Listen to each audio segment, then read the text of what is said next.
It's pretty obvious from the trouble that's being taken over him that he's a very important horse. And it's just as clear that he's not going to take part in a horse race, or they wouldn't have brought all that harness. Quite elaborate-looking gear, too. So it must be going to pull something. And it turns out to be a sort of chariot. Not the kind that Roman gladiators used to tear around in, but a pneumatic-tired model weighing only 50 to 60 pounds and called a sulky. The kind they've developed specially for trotting racing. The sport is tremendously popular in America, and over here, pioneers are blazing a trail at the new Gosling Stadium well in Garden City.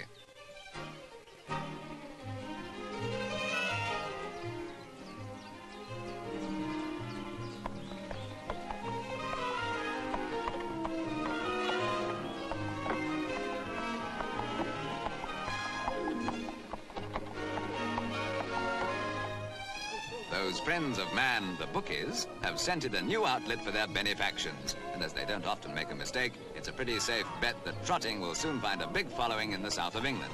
It's already established in the north, where there's always room for something new, especially in sport.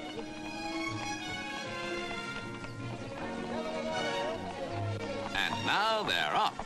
Not with the grandstand roar you hear at Epsom or Aintree, because there isn't so much depending on it. But it's an excitement all of its own, and even people seeing it for the first time thrill to the new appeal of trotting. It's a fine spectacle, too, as the little horses lift their front legs as beautifully as if they'd spent years in a circus.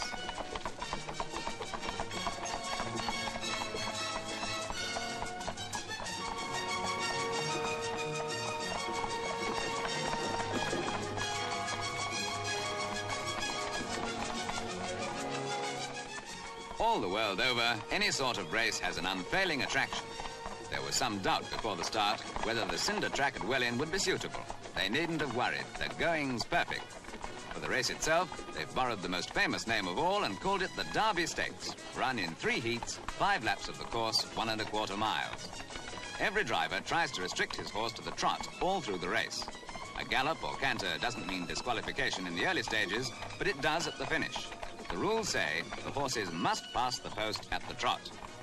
Trotting racing has been called the sport of the baker's roundsman, because most of the animals are owned by tradesmen who train and enter them mostly for the fun of the thing. If they pick up a little prize money, so much the better.